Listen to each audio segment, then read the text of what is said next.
Good morning, good evening, or good night, wherever in the world you are, whatever time of day you are watching this video. I hope you are having a wonderful weekend and welcome to your latest Nottingham Forest news. In today's video, we are going to be looking at Jesse Lingard and the dilemma that he is causing currently for Steve Cooper, as well as comments that have come out from the club about him. On top of that, we'll touch further on the Leicester game, as we are now finally within, well, we're not even 24 hours yet, guys. Still a good few hours to go till the match tomorrow, and we'll cover off everything you need to know on that. Before we start, if you would be kind enough, as always, to give the video a quick like, subscribe to the channel if you're new. Most of you watching this video are not subscribed. What are you guys and girls doing? Hit that subscribe button. It is completely free to do. And then finally, don't forget to get your free Amazon Music trial. The link is pinned in the comments and in the description. Completely free for 30 days with over 9 million songs for you guys to select from. Let's get into it and let's jump into the news.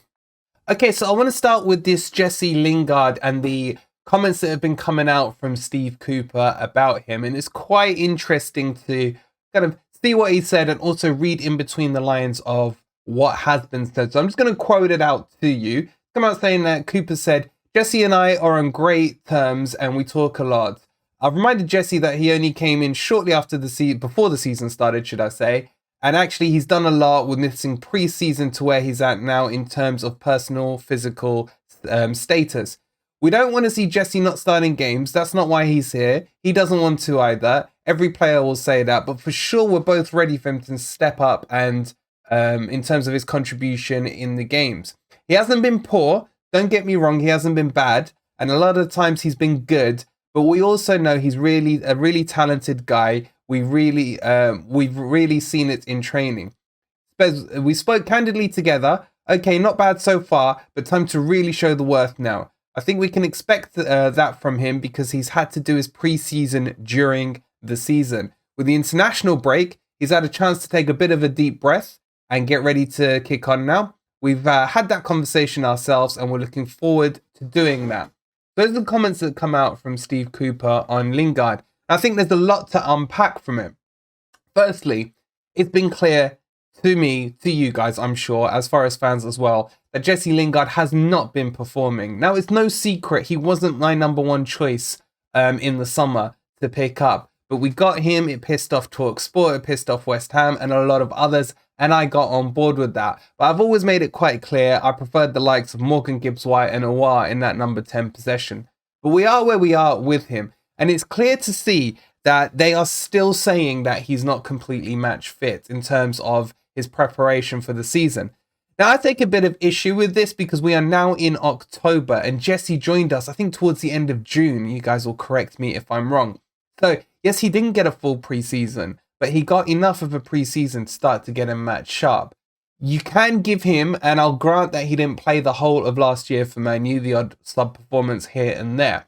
But overall, I'm still not convinced that Jesse Lingard is the player he once was. He's, I think for me, what I'd like to see him doing is offering more of his experience to those players around him, maybe helping develop Morgan Gibbs-White. It's clear to see they've formed a bond off the pitch, which is lovely, and maybe Morgan Gibbs-White can gain off Jesse's experience. But in terms of the player that we've seen on the pitch so far, statistics-wise, it will tell you that he's played well. But looking at it from an overall perspective, he's not been doing the performances that I'd expect of him. But that's my own personal opinion.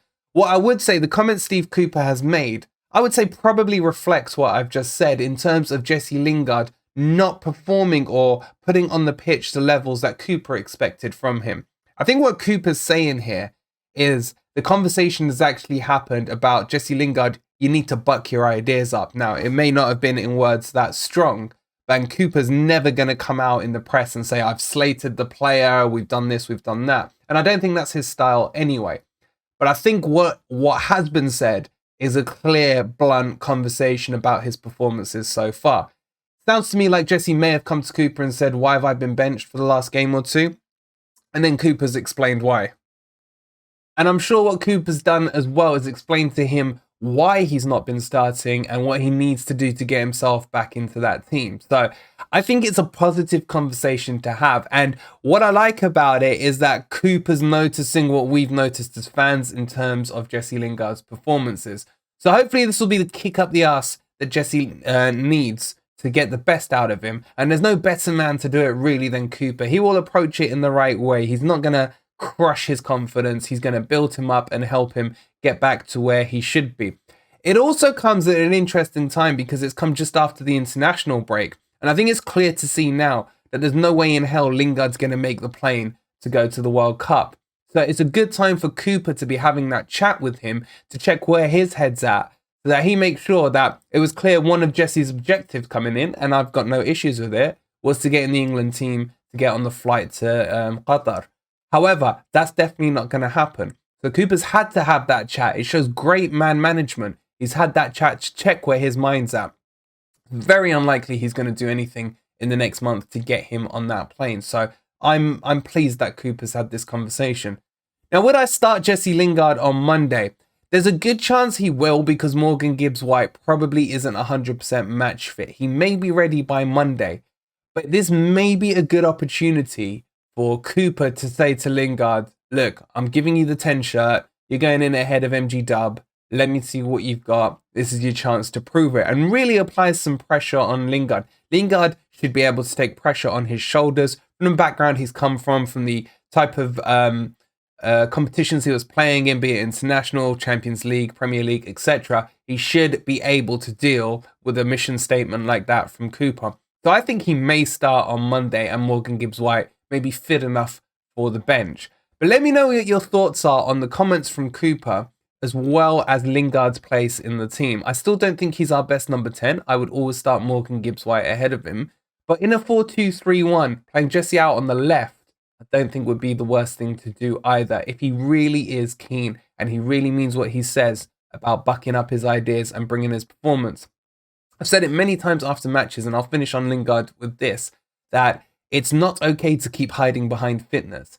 For me, if I was Lingard and I wasn't fully match sharp and fully match fit, I'd be spending a lot more time on the training pitch with the physios, etc., to making sure that I'm getting match sharp quicker. I would understand, again, talking as Lingard, that I haven't played for a year, that I'm going to be behind on the physical curve compared to other players. Therefore, I need to be putting twice the effort in on that. Now, I'm not saying he's not doing that, but I'd like to hope that's his attitude towards it. But let me know your thoughts down below on Monsieur Lingard. Now, the other thing I want to talk about now is the potential starting lineup again for Leicester, because we have discussed it in the match preview video. If you haven't caught that, I did a video on it 2 days ago. But it's just coming up to front now based on Cooper's interview that we covered off in the presser yesterday, and who's fit and who isn't. So it seems to leave me, I'm pretty convinced McKenna won't start now. And that may be the trigger we need to switch into a back four, just because the personnel we have available and fit to us may force that issue. Now, Niakate is very close to being fit, and I think he may be risked here, especially as he can play it on the left side. And I'm just wondering if Cooper can use this as the excuse to switch to the back four. So Niakate on the left. Now, I prefer to see Bidet on the right-hand side partnering him, but it may end up being Worrell, and I think it will be. But potentially, we could be going to a back four with Lodi on the left, Niakate, Worrell, and Williams on the right-hand side. I'm still only 50% confident that that will happen. It would not surprise me to see him squeeze Cook into that team, or Bolly, and then put Niakate on the left and Worrell on the right-hand side. And I hope he doesn't, but I think he will. The other one that's kind of niggling away in the back of my mind is Emmanuel Dennis. I'm starting to feel, and I don't know, I hope it's not just because I want to see him, but I think we may see him.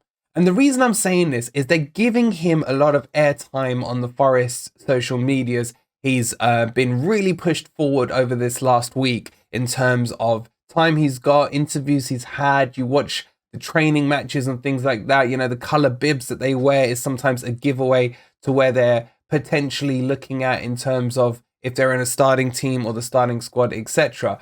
So that to me may be a giveaway that Dennis is going to start, as well as Uoni on top of that. Now, will he go with the 2 up front and maybe rest Brennan Johnson in the 3-5-2? Or will he actually consider switching to the 4-2-3-1? If he does, I think that will work fantastic with Dennis out on the left-hand side, Uoni up front, Johnson on the right, and maybe Lingard or MG Dub, depending on fitness, in behind him, with potentially Mangala, who's close to fitness, and O'Brien sitting in behind. Now, if Mangala isn't fully fit, you can always bring Freuler in. I think that would be a really good pairing, Freuler and O'Brien in behind.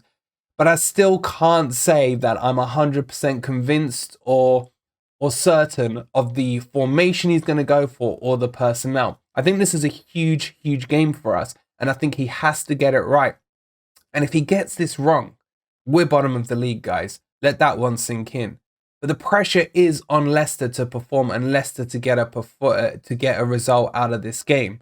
So we have that in our favour. But Leicester are not as bad as the league table suggests, and we don't need to go in there with any preset ideas like a lot of us have had with the Bournemouth and the Fulham matches.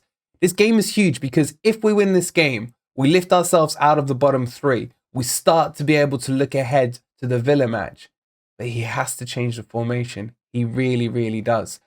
The other problem I've got in the back of my mind is, will he use the likes of Yates in midfield to add height? Because Leicester are very poor at defending set pieces. I think that might be something he's considering. But how he fits all these players in and into what formation, well, that we will find out tomorrow at 7 p.m. So we will have the watch along for you guys tomorrow from 7:30 p.m. We'll be discussing the team news, dissecting that. So make sure you tune in bang on time so we can really get into that. Obviously, we'll have the virtual pitch, so you won't miss a kick of the game if you're not going to it yourself.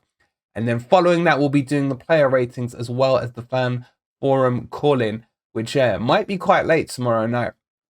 Guys, on Tuesday, we've got a new panel of Forest YouTubers set up. So we'll be doing a live stream on that. So make sure you keep your notifications on. A lot is coming to the channel, and really trying to push the Forest profile up on YouTube and across social medias. So if you would be kind, and we'll finish the video off here, be kind enough to give the video a quick like, subscribe to the channel if you are new, go follow me on Twitter as well as Wolverine8125, and check out all the Amazon offers we have in the description below.